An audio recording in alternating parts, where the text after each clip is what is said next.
Good morning to everyone. We are going to start today our discussion. You know that over 100 Ukrainian political prisoners find themselves now in different prisons of Russian Federation, mostly in the Crimea. Again, the bigger number of those are the Crimean Tatars, and they are actually kept on inhuman conditions in the occupied Donbass area. All those people, they fell victim to the annexation, to the aggression, to the war, which we are living through, all of us. And we really have a very busy, let's say, agenda in Ukraine and the world over. We have the local, let's say, elections here in Ukraine, the presidential elections in the United States, and a lot of different very urgent topics being discussed by the public at large, different countries. And we should not forget about those who actually defend the freedom of Ukraine, those who actually spend their time in prisoners, in jails, and they're politically persecuted by the Russian Federation authorities. We would like to talk today about those who actually have been imprisoned, those who actually came back, who returned back to Ukraine, and what is being done for the rehabilitation and the return of those people. I'm talking about the Ukrainian government, the civil, let's say, society, and the figures of art, the scientists, technologists, more and more of those are now being involved in the resolution of social issues. But we would like to start with a short video which will show you one of those cultural initiatives.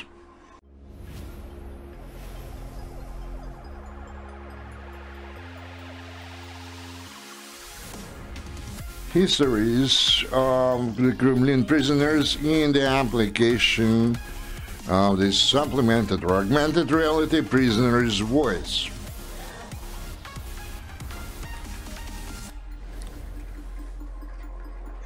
Three steps for the Kremlin prisoners. Download this application and actually hear the story we are going to share with you, and then sign the petition. Become a volunteer, by joining and pooling our efforts, we'll be able to stop the aggression and all these misfortune.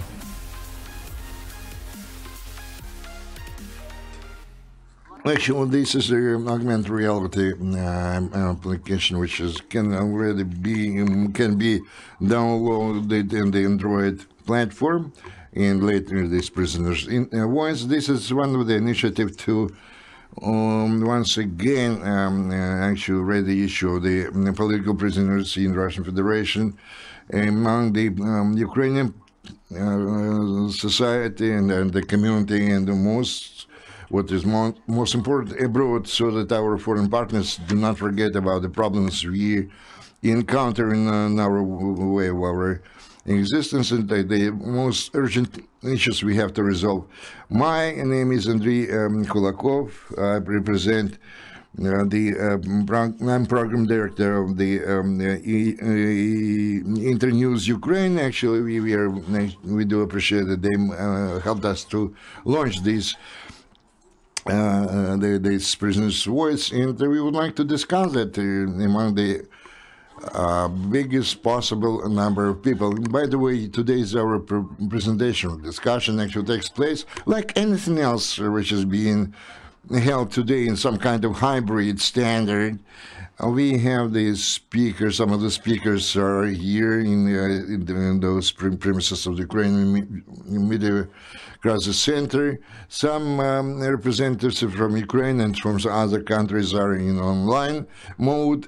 Actually, we can have this kind of live discussion of physical offline discussion, and also we provide this stream online in several languages. You can actually follow our transmission and using the resources of the UCMC, following the Facebook page Internews-Ukraine and the UCMC page. You also can follow us in English and on the platform, Facebook platform, the Ukraine World Project. So we have the transmission into different languages, so not only the citizens of Ukraine can hear and understand us, but also our let's say, the listeners in foreign countries. So I would like to introduce to you our participants online. We have Eduard Fisko, who is the representative of the MFA of Ukraine, Minister of Foreign Affairs. Mr. Eduard,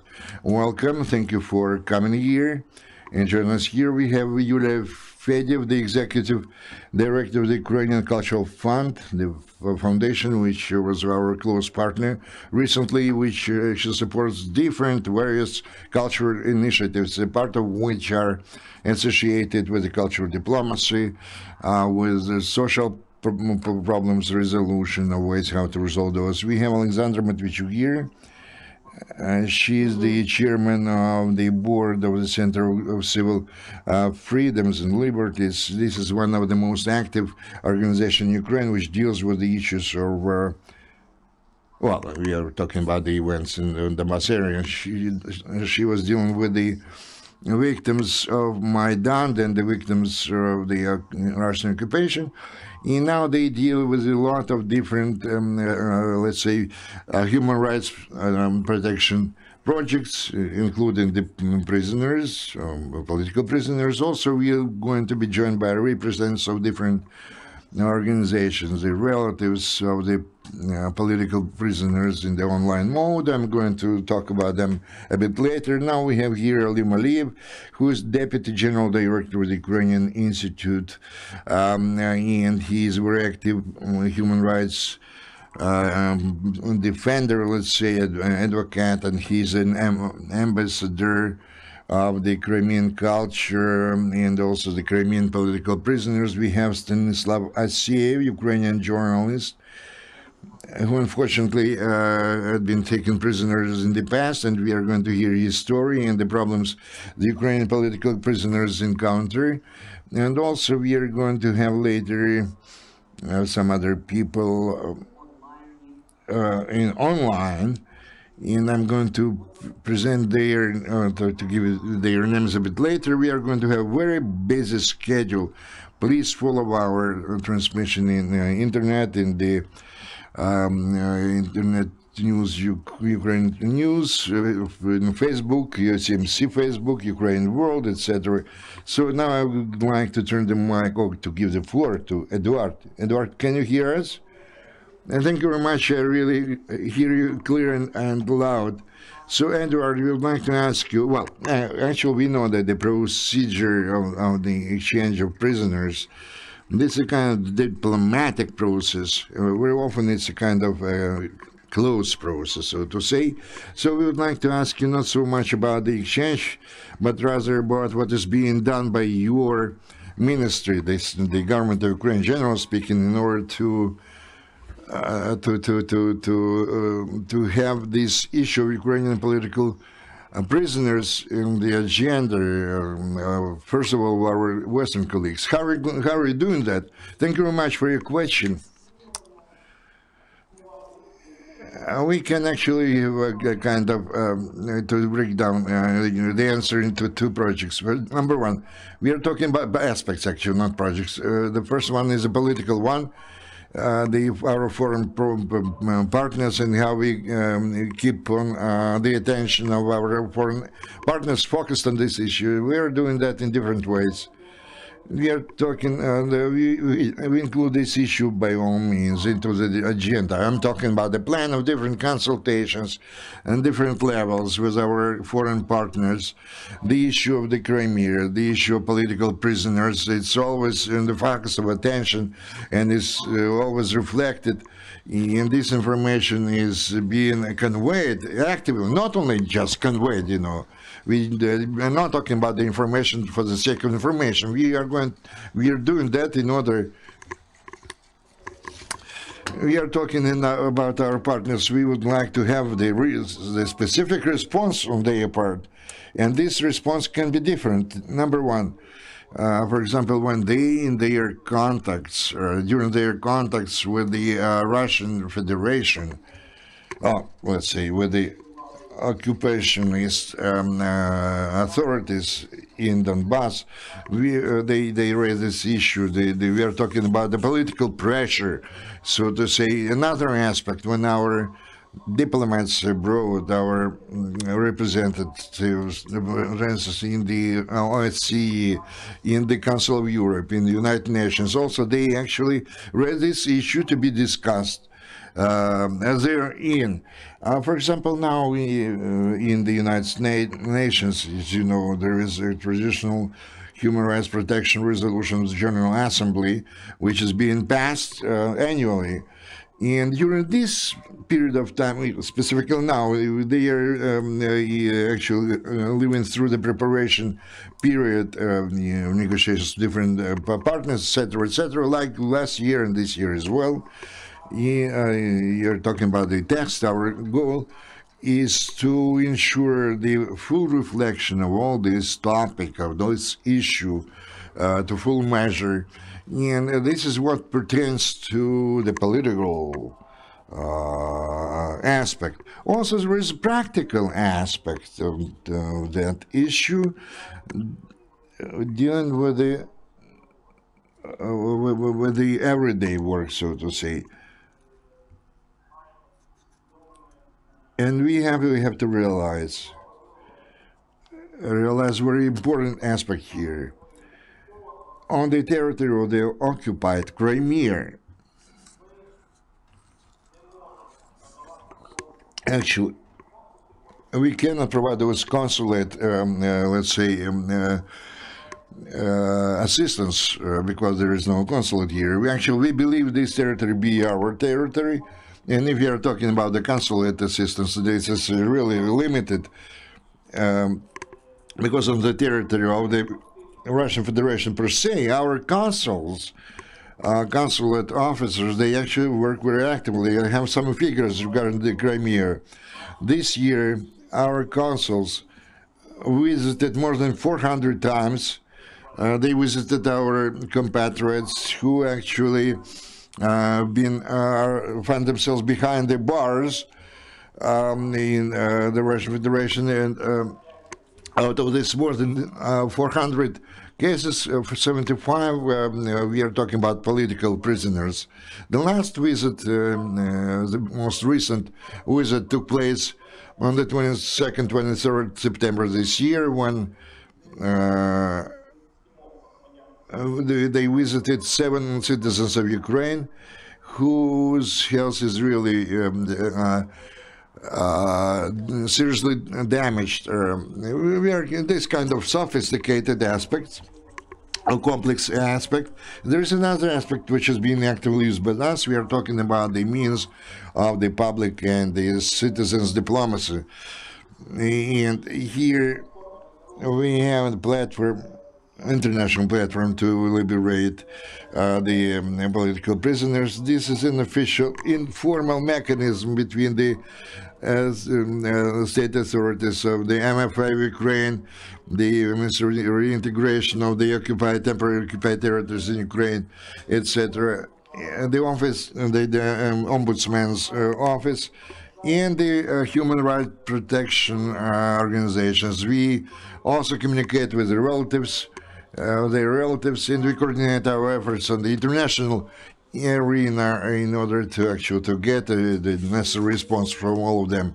This is one aspect. Another thing which we are actually working on now, we are preparing the draft document to introduce the public advocacy mentorship institute for the foreign citizens regarding the public journalists who are now imprisoned.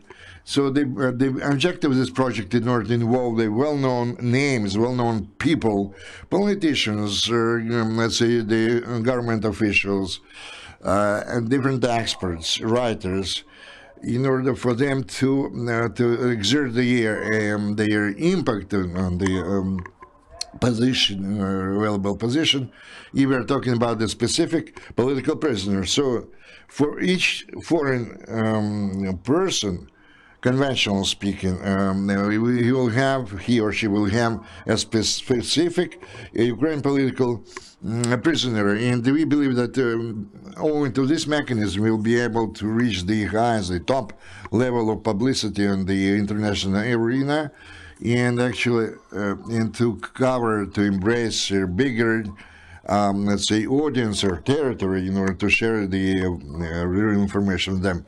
And we do hope that within the framework of all those efforts, in our opinion, the introduction of this kind of application and the prisoner's voice,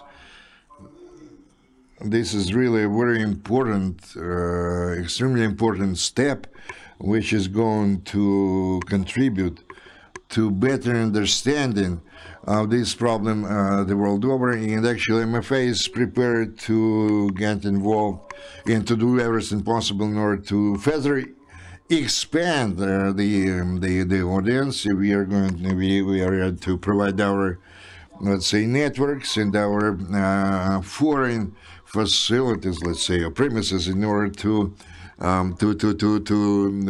make the information about this project more better available to the local citizens. And this I would like to end my input. Thank you very much. We had the Deputy General Director of the Department of MFA Ukraine, Edward. And we were talking about the diplomatic corps, what they are doing in order to improve the conditions of the political prisoners, and what they are doing in order to return our political prisoners back to Ukraine.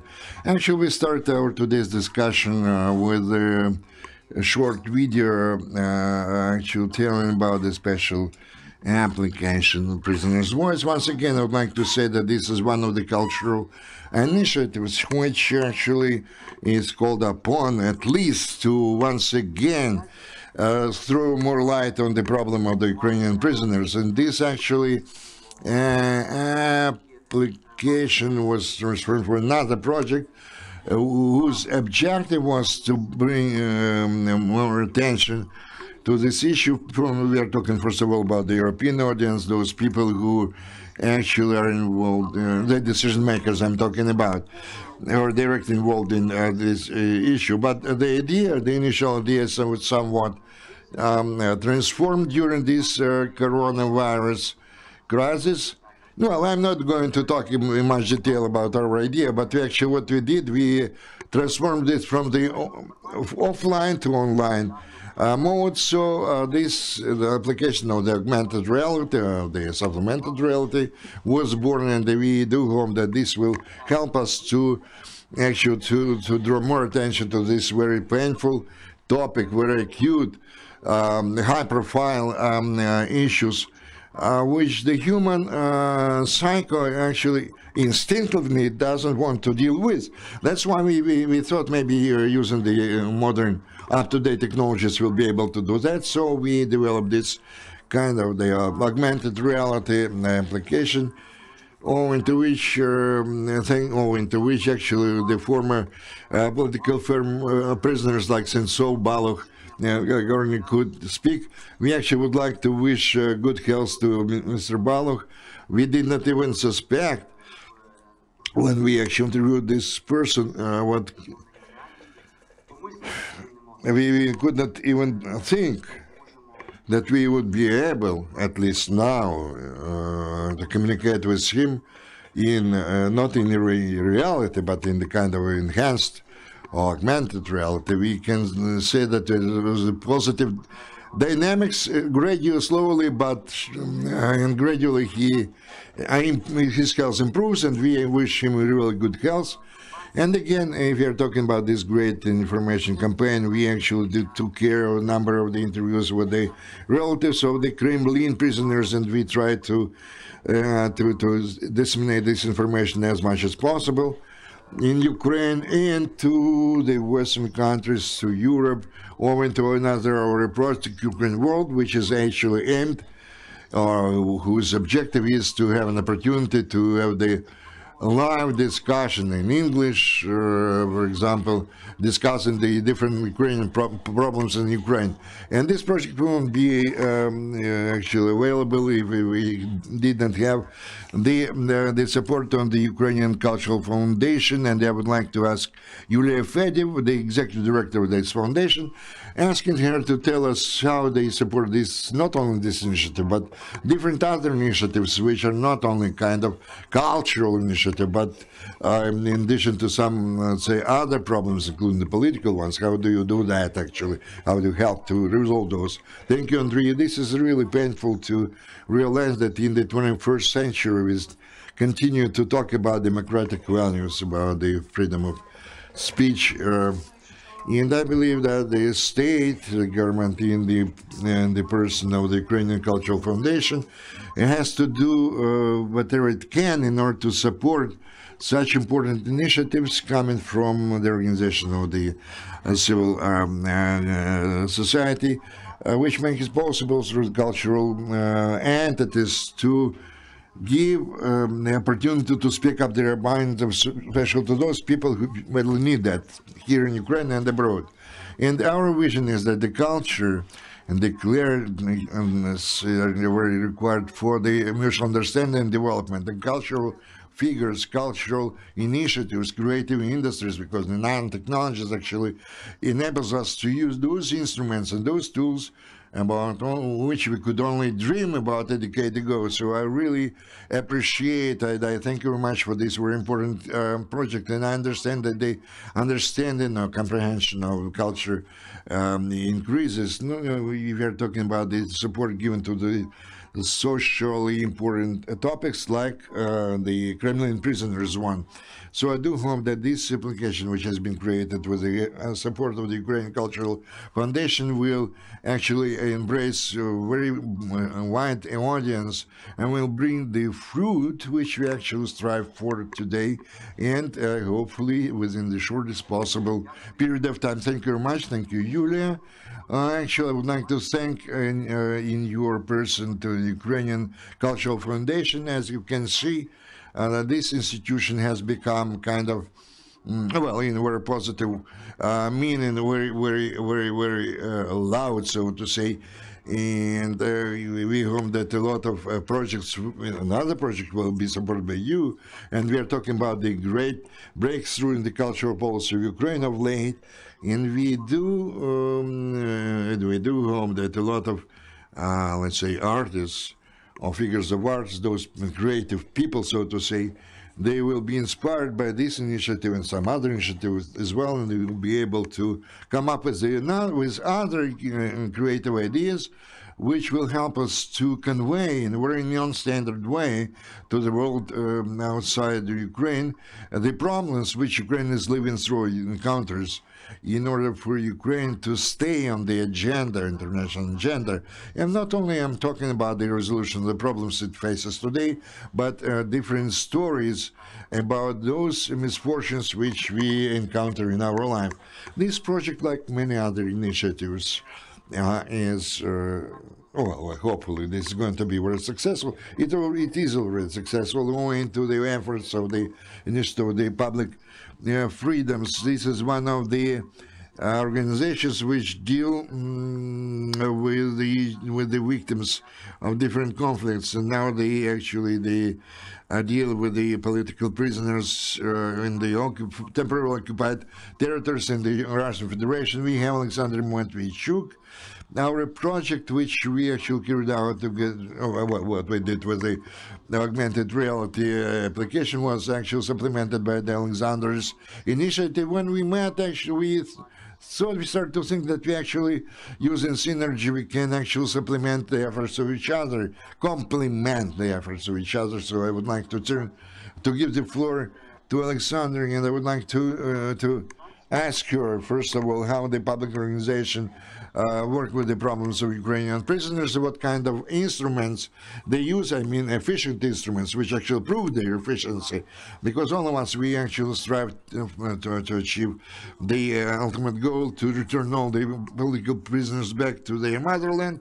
But this is a highly ambitious objective, and before we actually reach that, we have other tasks. We should not forget about those as well, and talk about those. So you have the floor.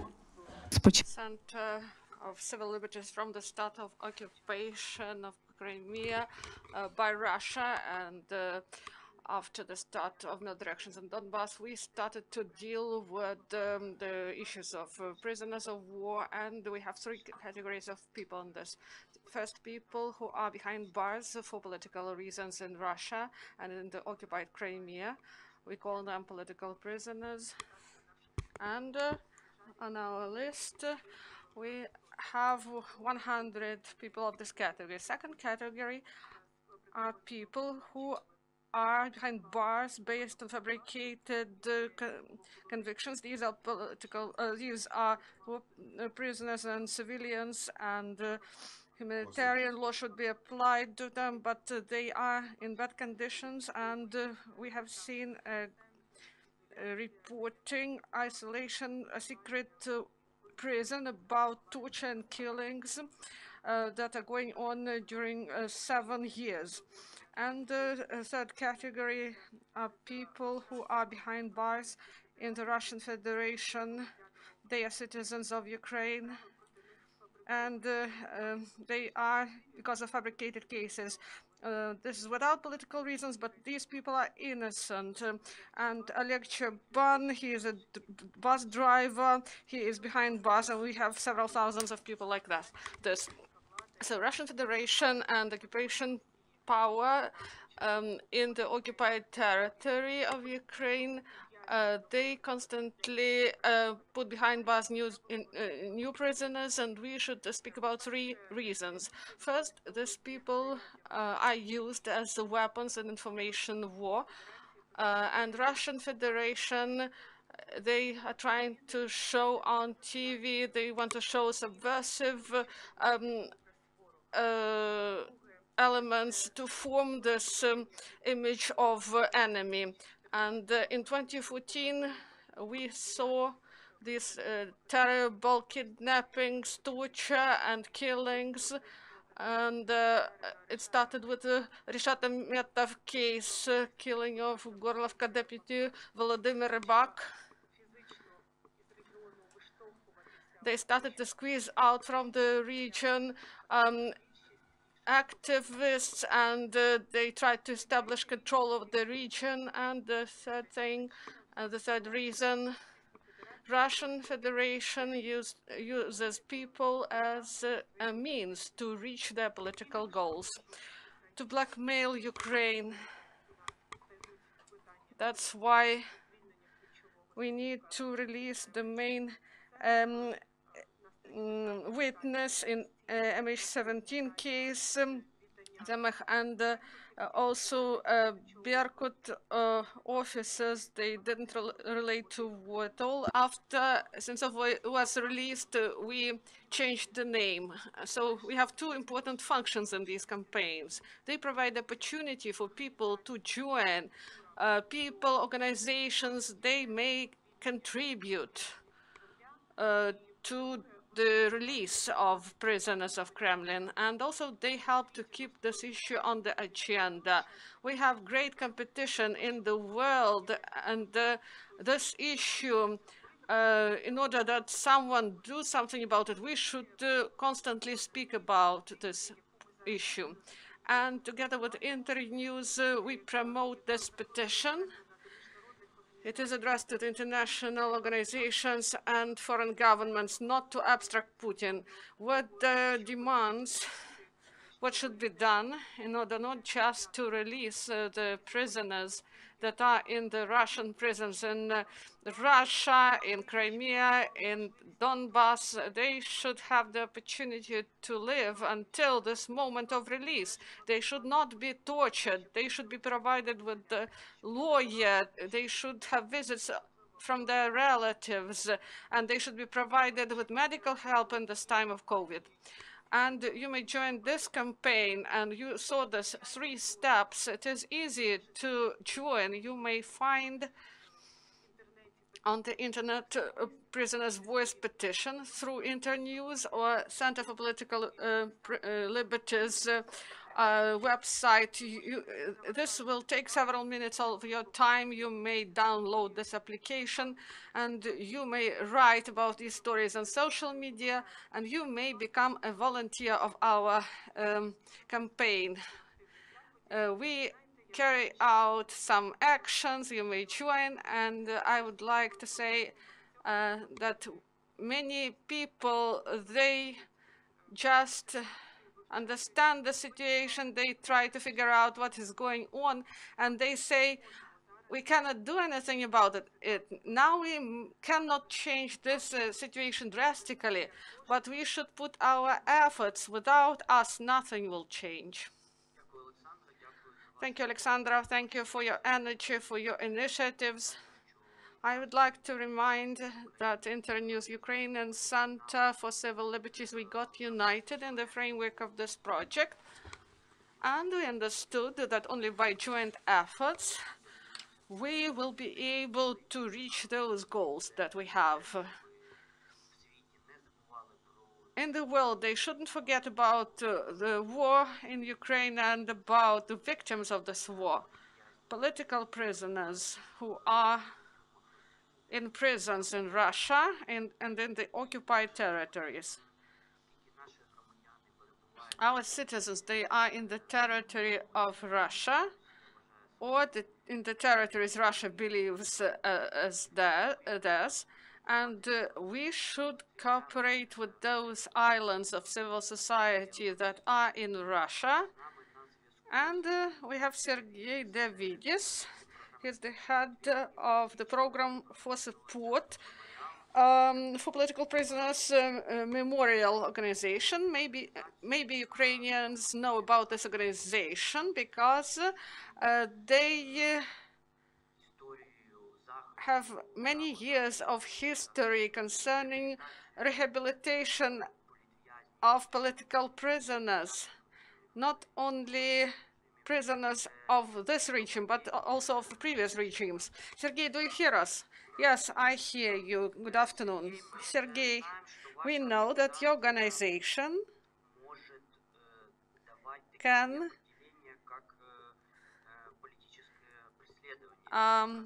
mention such a notion as political persecutions and people who serve their sentences and they have the status of political prisoners.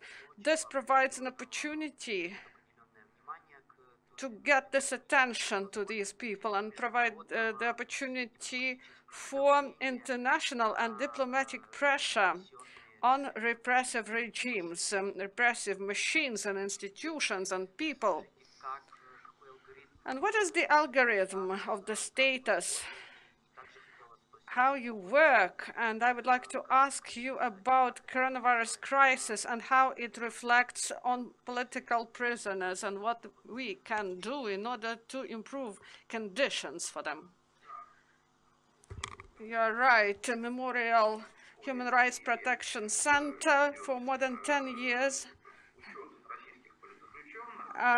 deals with political prisoners, those people who are persecuted by Russian power, and they are deprived of liberty by Russian power, no matter what their citizenship is. This is the responsibility of Russian power to treat them properly. And we use resolution of the Council of Europe and the interpretation of this resolution that was adopted by human rights activists in Russia and Ukraine, and Alexandra participated in this work. And we should include those people who are persecuted exclusively for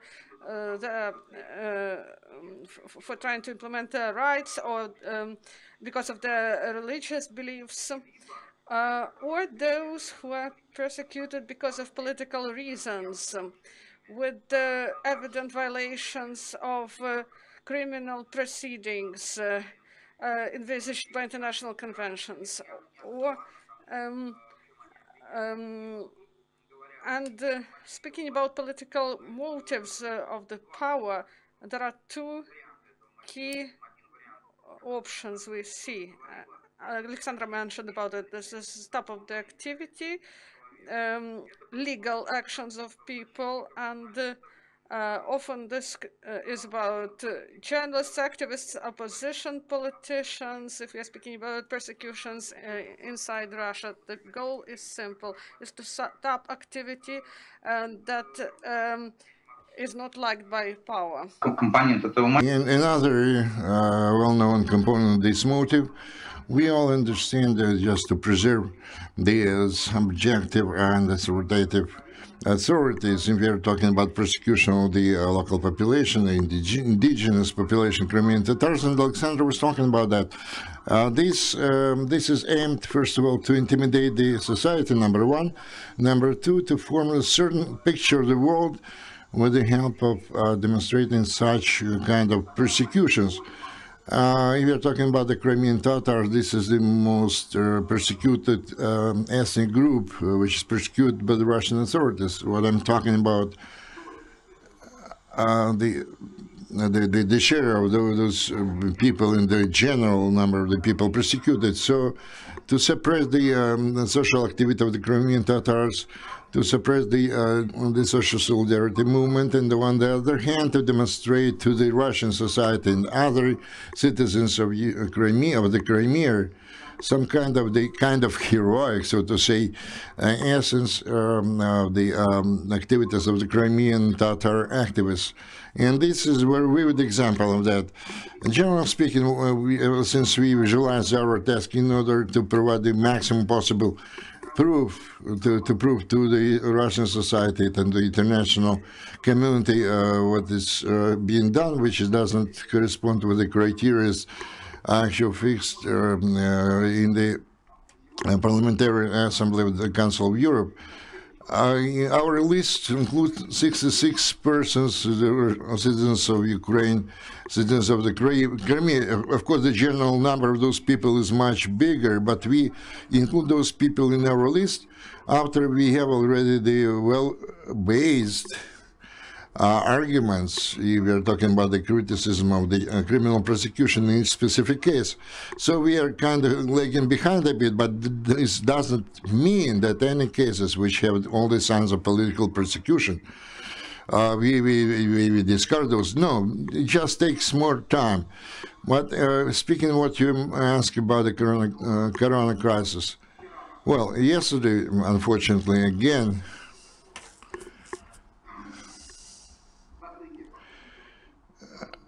there was another closure of the Russian humanitarian facilities. Well, generally speaking, the conditions are very poor there, and I'm talking not only about the political prisoners and those who have been actually charged and actually accused on a legitimate basis. But the situation is, when this epidemic situation aggravates, they close all those facilities from any actual opportunity to get any information, which actually makes our effort rather difficult.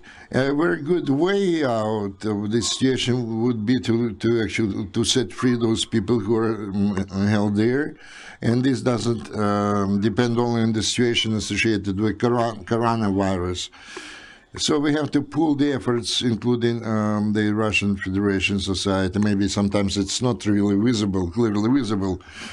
Sometimes, and those people who actually condemn the repressions against Ukrainian citizens of the international society and Ukrainian society. Only by pooling our efforts we can actually achieve some success in that. Thank you, Sergei. Thank you for your support. We do hope that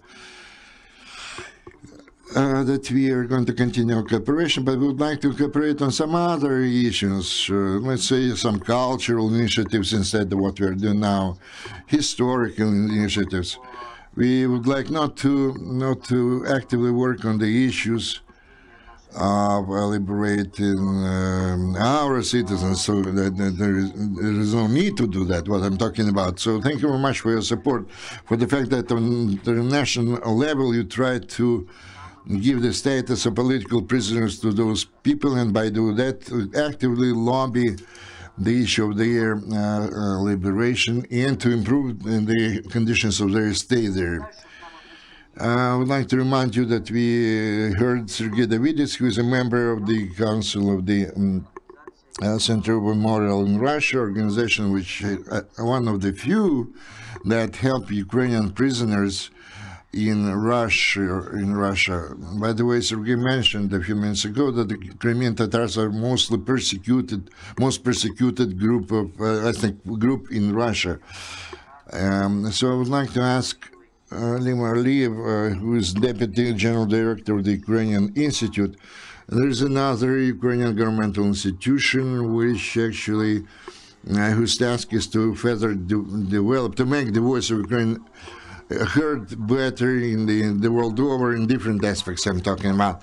And Lim, we know that you travel a lot around the world and tell the people about the Crimean Tatars, about the occupied territories, about the problems of persecution of the Crimean Tatar activists, and how actually we can really make the whole world listen and hear what we're talking about, so that they can remember about this problem and maybe to provide some help to us. Thank you, Andrei. Thank you, dear colleagues. Thank you very much for coming here to participate in this very important, in my opinion, event. Sometimes some people in the Crimea tell me to talk less about the Crimea. Well, in my opinion, a very subjective view of that. But fortunately, they start to talk more about the Crimea of late. I would like to address my colleagues. I would even say my friends. We've been we know each other for more than 1 year, and very often we actually meet dealing with different issues of this kind. Freedom and dignity for the authoritarian regimes is one of the most dangerous, let's say, threat.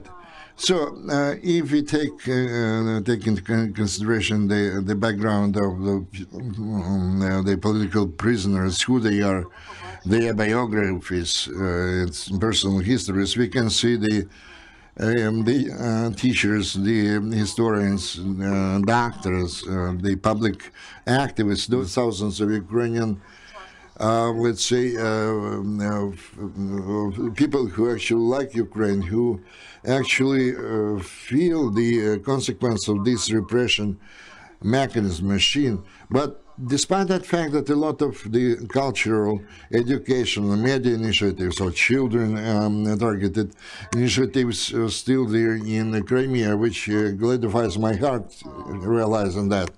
Actually, at the Ukrainian Institute, we actually now introduce the civil society activities, and one of the tangible share of our work will be the Crimea, because the voices of the free Crimea, free people of the Crimea, the voice of the political prisoners must be better heard through the media initiatives, through the cultural, academic, let's say, and the civil initiatives the world over.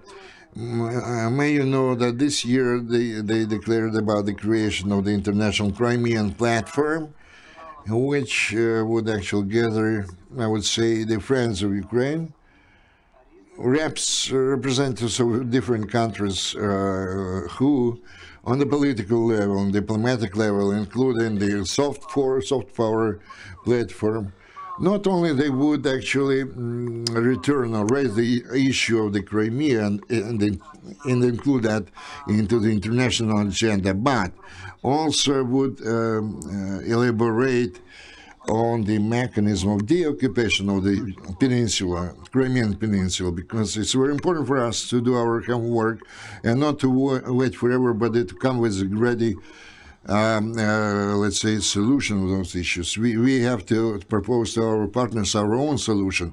And actually, the solution of this kind regarding Crimean platform is there.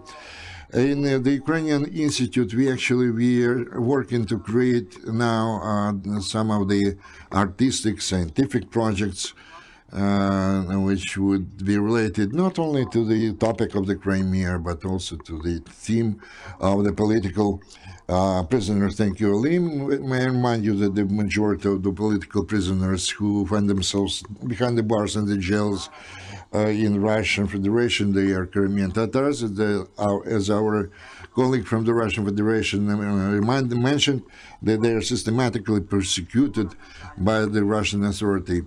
Yesterday, unfortunately, we remembered once again about the history of political prisoners and this awful prohibition of the Vakhtang Kipian book about Vasily Stus. We actually we remembered how it happened and what happens now in our today's reality. We have the Stanislav Asiyev, the Ukrainian journalist, who believed his duty to stay in the occupied Donetsk as a blogger, as a journalist, to inform us what is going there. He was actually captured and abducted by the militants. He was charged with espionage, and he was sentenced to 15 years of imprisonment. But the so-called prosecutor's office, he spent 2.5 years in captivity, and he was fortunate to come back to Ukraine. Stanislav, we are really happy to see you here with us. We know that you can tell us a bit about the so-called clandestine, let's say, the secret colonies and camps and prisons in Russia. What happens there? Actually, not in Russia, but on the occupied territory of Donbass. Well, speaking about Russia, I have different information about this issue.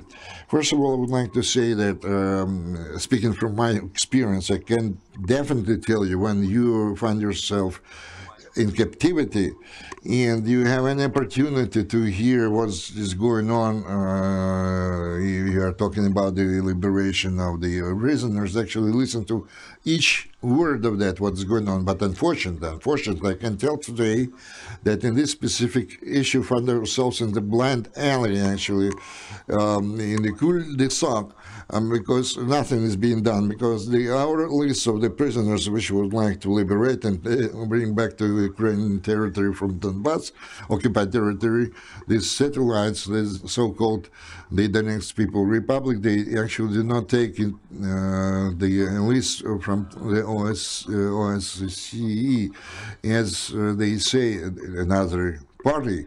Honestly speaking, the Russian Federation actually ordered not even to consider that list. This number one. Number two, proceeding from the above said, we do not have the list for the exchange provided by the combatants or militants, let's say, those people who they want to bring back to their territory. That this issue is not being considered even because of political conditions in the Russian Federation. You know this notorious resolution of the parliament and some other demands of the Russian Federation. I'm talking about, actually, we would be fortunate if next exchange takes place this year. Still. And another point, a very negative tendency today when the authorities start to see in the prisoners who are still in the captivity some kind of the enemies, because of course they raise this issue all the time. They are talking about the surnames of their relatives who are staying in the captivity.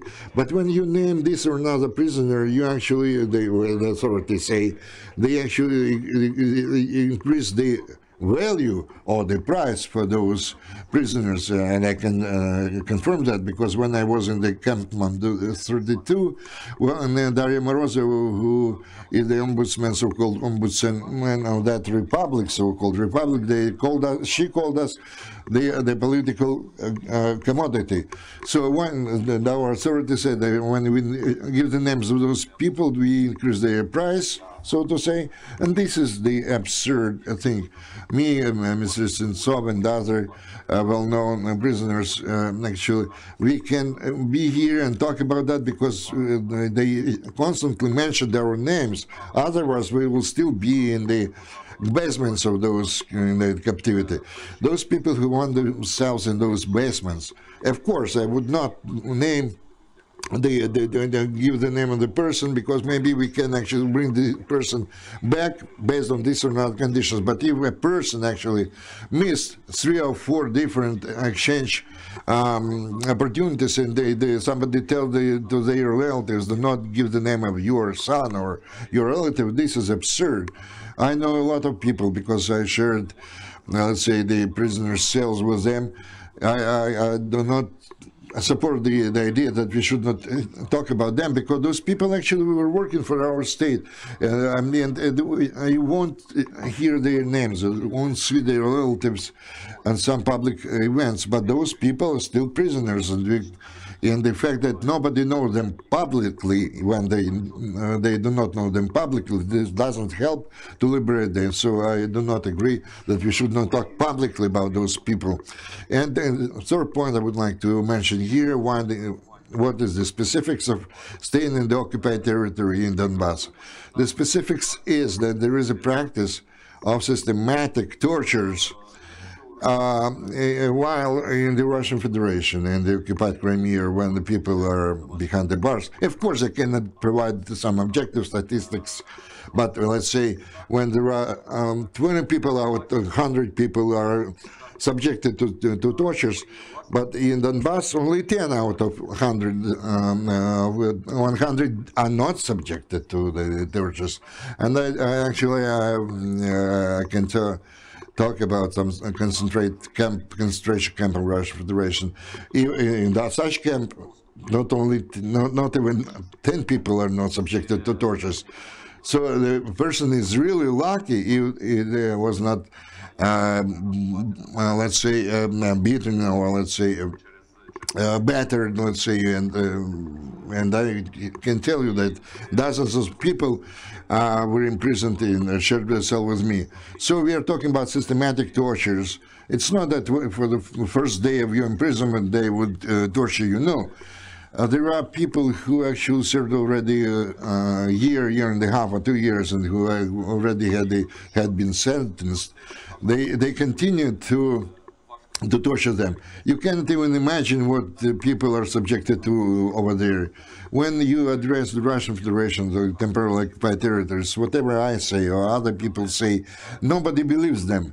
But when you start to tell what happened even on our territory, with the people of the pro-Ukrainian position, what happened to them, they cannot even believe what happens in the center of Donetsk when some people are, let's say, secured to the chairs with the adhesive tape, and, for example, those people will come back in several hours after that, or even the next day, or several days, and you see the bad burns on their skin as the signs of the tortures, and this doesn't exhaust the methods of torture they use. I have to say that they're the kind of the isolation, so to say, place. And this is, let's say, I'm not talking specifically about the Donetsk People's Republic, because specifically because in Lugansk, so-called Lugansk People Republic, they have their own methods of torture. I personally spent 28 months in the cell, and we are using some kind of general phrases about when it happens, but we should not forget that people are subjected to awful conditions. I'm not talking about everyday conditions, you know.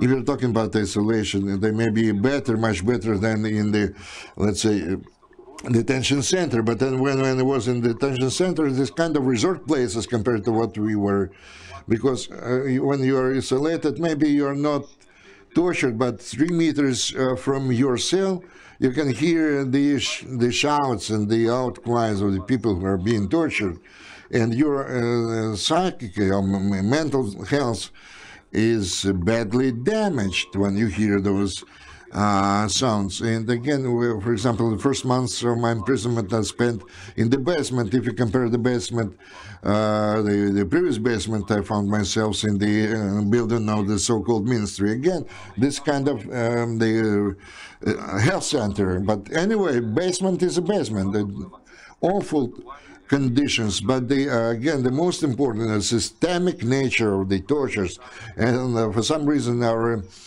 authorities do not want to raise this issue in order to, I'm talking about the,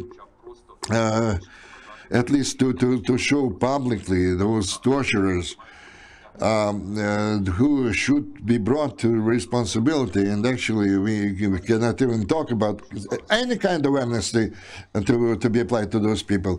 Okay, speaking about those absolutely inhuman conditions you found themselves, where you actually drew the strengths. Well, you know, answering this question sometimes uses some kind of lyricism, but this is the issue of your life, because you have to ask yourself whether you're going to continue to live on or not.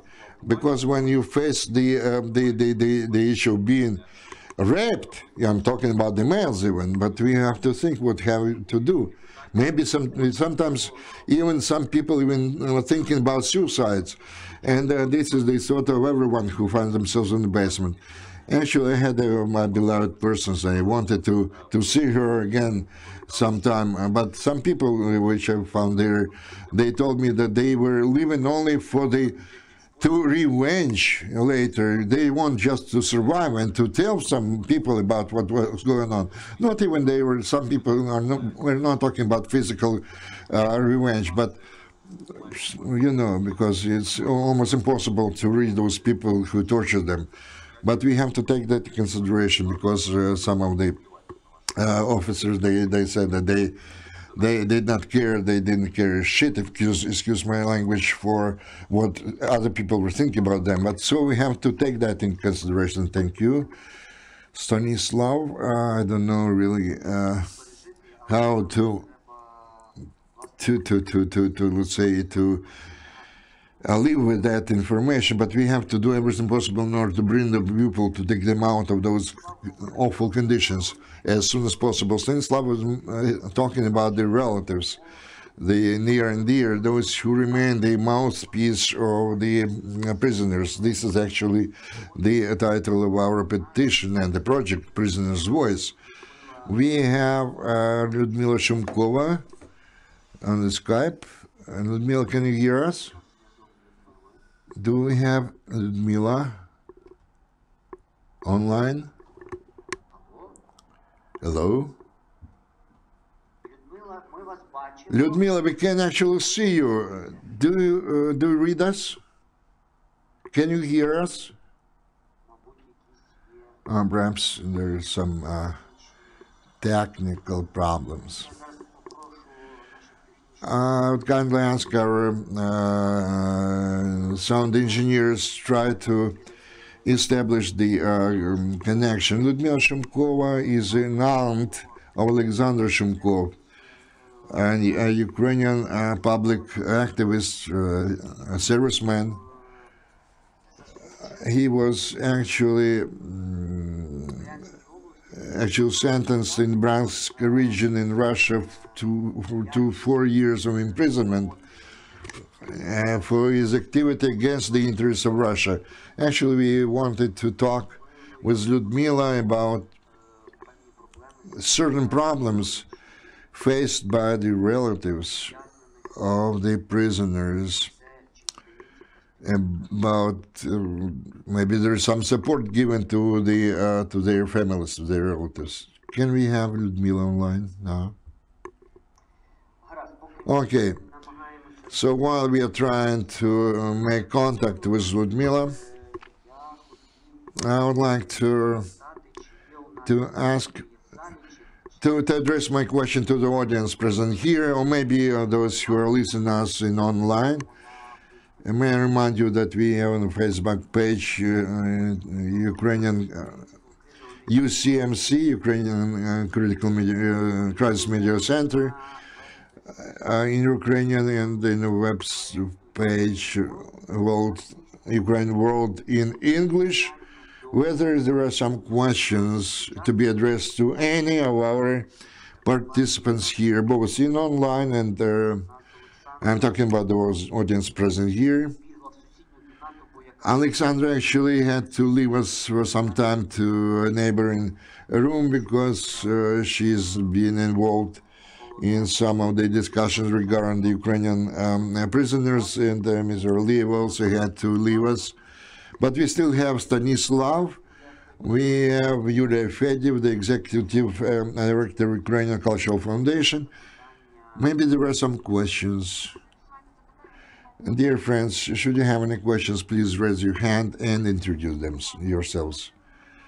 Until you are thinking about your questions, we have the questions in stream in the Facebook interviews. One of the listeners asks, how can we help if we do not know even the number of the political prisoners, as was mentioned by Alexander, who we should help, actually? I believe those who know the answer to this question can share this with us. Well, I believe that, first of all, we need to actively communicate, if not with the governmental authorities, but at least with the public organizations or NGOs which are directly involved in dealing with those issues, who take count of the victims and the prisoners. And also NGOs, actually, they cooperate with the governmental authorities, with the security service and the profile ministers, who actually take care of the, let's say, negotiations about the exchange. The information, if not public, it still is being exchanged between different institutions dealing with those issues. And the most important, should there be any facts which you believe to be unknown, if you know the names which you believe to be unknown, you have to inform us about those. And once again, I repeat myself, if you would like, if you do not want to address the authorities, you can actually address NGOs, the Center of the Citizens Freedoms. So my question to Stanislav at this point of time. What do you think? What else Ukraine can do? You're talking about some international pressure to be exerted in order to resolve this issue, or try to resolve that, because we cannot do our all by ourselves. Maybe there is some what we can do. It's not enough, and we need support of some other institutions. What else we can do? What institutions should we approach? Maybe there are some, well, let's say, informal negotiations, international negotiations. Maybe we can talk about some voices of the international leaders which can change the situation. With your permission, I would like to respond to the previous question, because there is another absurd situation here. The matter is that this question should not be addressed in our state, because the people are actually find themselves in a different territory, and we cannot establish what is what there. And represents so the militants, they do something like that. Well, I'm not given to give you specific names for ethical reasons, but there is a specific case. For example, I shared this cell in the basement with a certain person for some time, and I was witness when this person suffered let's say that when they broke the ribs of that person. Sometime later, there were negotiations between the Ukrainian party and the let's say rebels.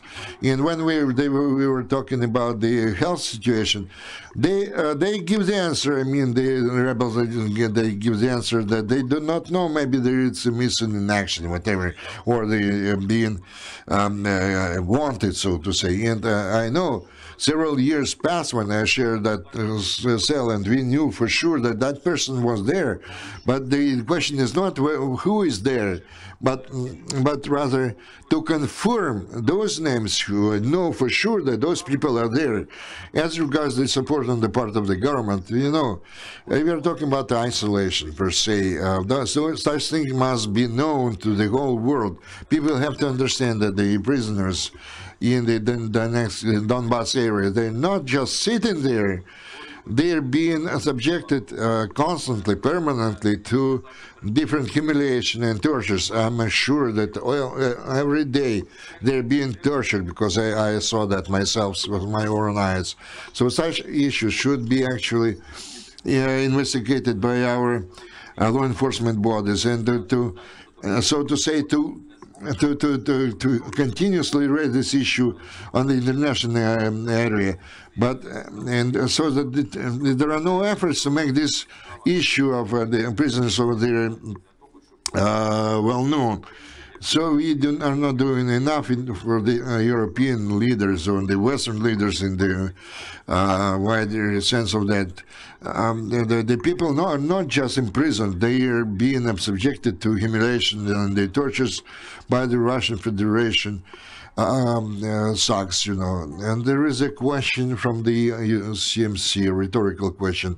Don't you think that the history with the liberation of the prisoners, political prisoners, turns into some kind of the endless process, because a lot of people go to the temporarily occupied territory, to the Russia, because they have relatives there? How can we actually break this vicious circle? What you can actually offer, what can be done to put the end to this story? Speaking about the people going over there, well, actually, I would not recommend to take this risk, because especially if you have some pro-Ukrainian views or you have some business in that territory. You already find yourselves in the group of risk. You can find yourselves in the basement I described previously, because you just visited that place. Believe my experience, this it's nothing for them just to let's say to take prisoners and just to turn the people into the commodities, like Daria mentioned. I already mentioned that. But we cannot just stop, close let's say, those outposts between the territories. This will not help to diminish or decrease the number of the prisoners there, because they actually capture every day different people and throw them into the basements. But actually, this must be brought to the level of the government and to the international level, if you will. Thank you. I believe we have contact with Ludmila now. Can you hear us now? Yes. Good afternoon. I can hear you. Well, actually, we already mentioned that you are aunt of Alexander Shumkov, who is a prisoner who was sentenced to 4 years of imprisonment for allegedly for the activities aimed against the interests of Russia. So can you please tell us about what do you do in order to try to liberate Alexander? And is there any support to such families like yours?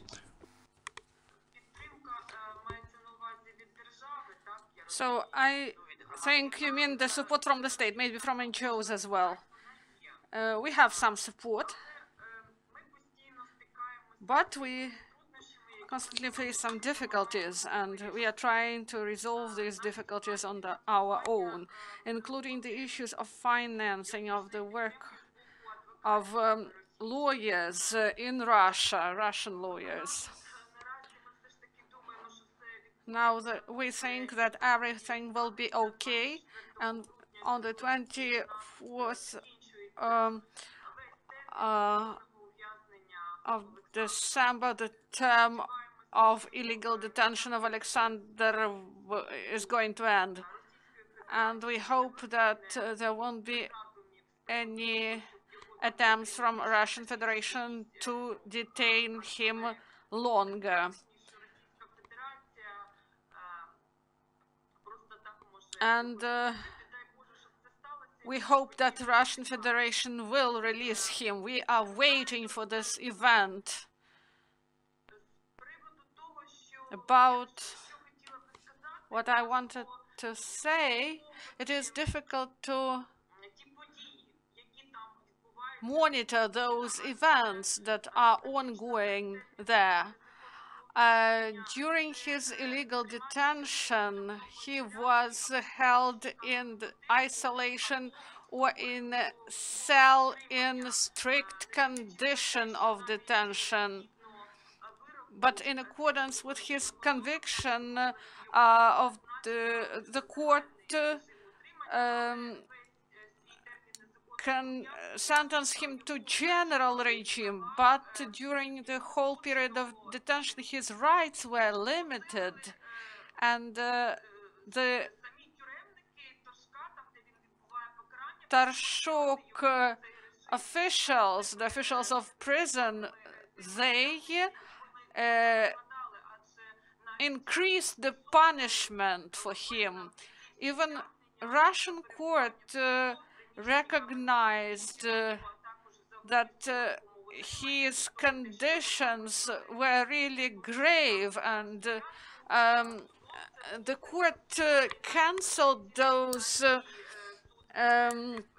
decisions, and the Court of Appeal even recognized that those decisions taken in prison against him were wrong.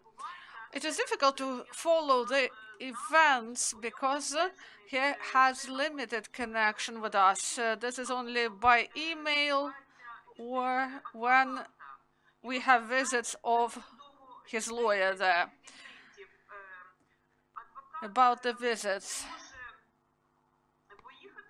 the lawyer cannot go there to monitor what is going on with him there, because these are financial issues. During all these 3 years, we have very limited resources to pay for lawyers' services.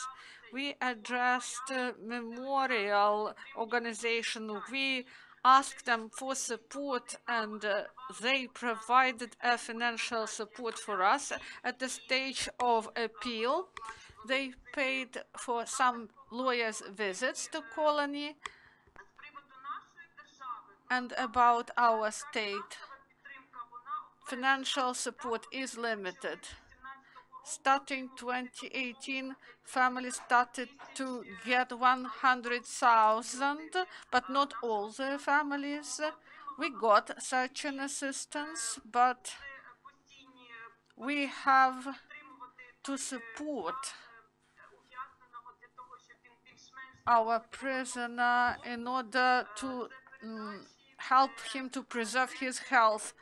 So to provide some parcels, some newspapers, in order that he gets information about what is going on outside the colony. So these are magazines and newspapers, parcels, money to his account, and the state does not pay for all the services of lawyers, and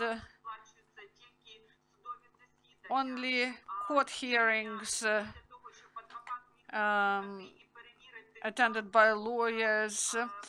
The state provide money only for these procedures, and maybe some rights of the prisoner are violated, and this should be recorded in order to address to court instances in Russia. If Russia does not recognize this, then to European Court of Human Rights, and this financial resources are needed, and the state should support us,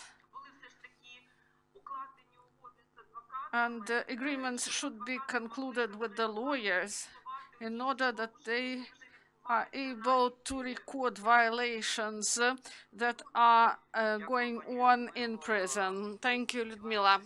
We hope that with these interventions, by reminding about this, we will be able to gradually help to raise these issues of provision of lawyers' help, and the state should provide for this, and funds and institutions also should provide for this.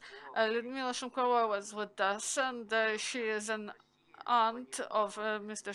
Alexander Shumkov, who is in prison in Russia.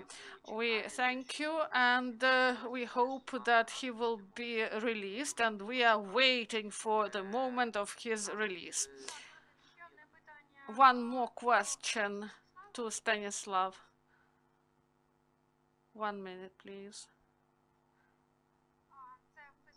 Facebook Internews. Stanislav, and what is the main reason of systemic torture and hatred? Maybe this is impunity. People believe that they won't be punished for this. Of course, they believe that there will be impunity for them.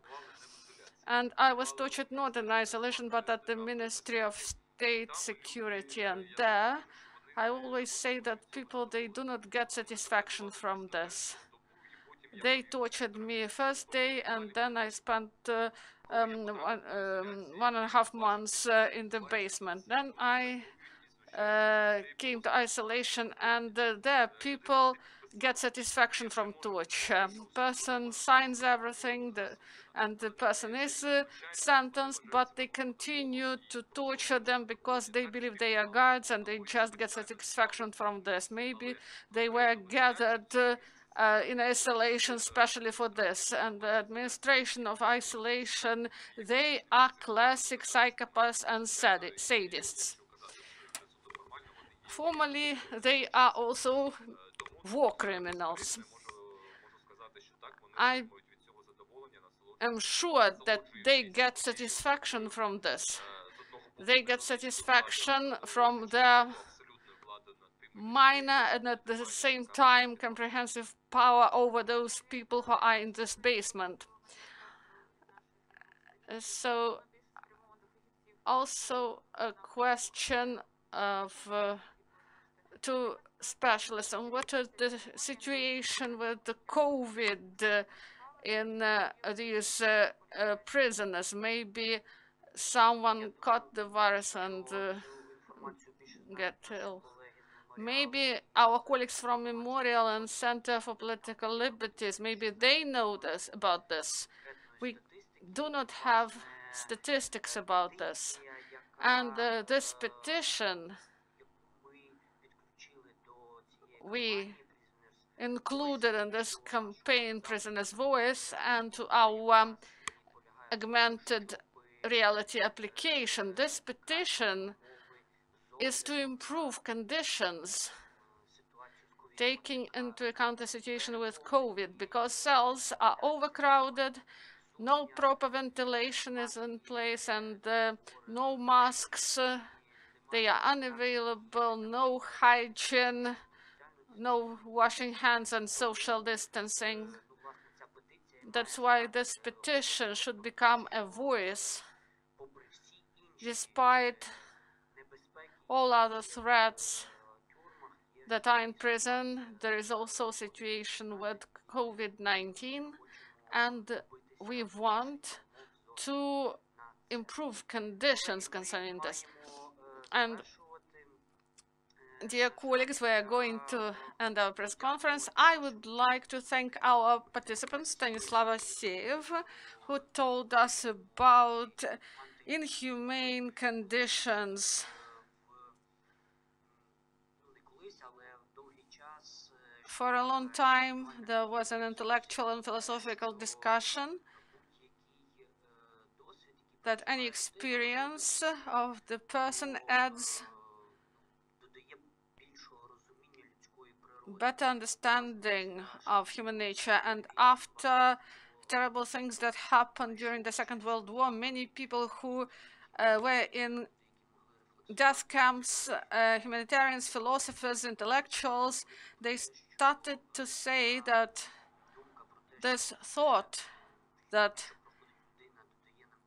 every experience provides better understanding of human nature, that this thought is fake, because there are inhumane things that contradict human nature, and we should understand that there is such an experience, and we should get rid of it as soon as possible, and we should liberate prisoners, and we should do everything possible in order to stop this, because in the 21st century, we believe that we are at the top of human civilization, and these things, they should not happen. So we thank all those who joined us, and we thank Lyudmila Shumkova. She is aunt of Mr. Shumkov, who is now in prison, and Alim Aliyev, we thank him.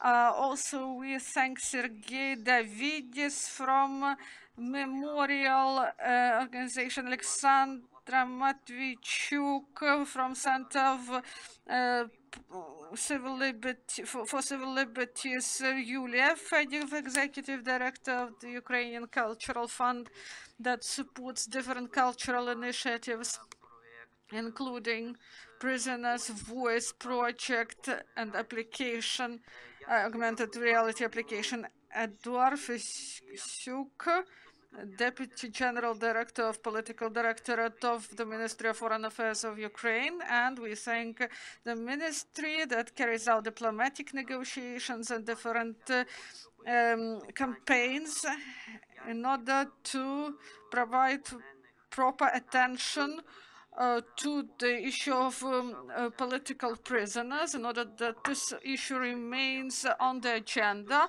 and also to provide this information to decision makers who influence the decisions at the international level, and we all may become a voice of the prisoners in order to improve their conditions. And as the end aim, we should help in their release, and we hope that they will be able to return to Ukraine. Please download Prisoner's Voice application.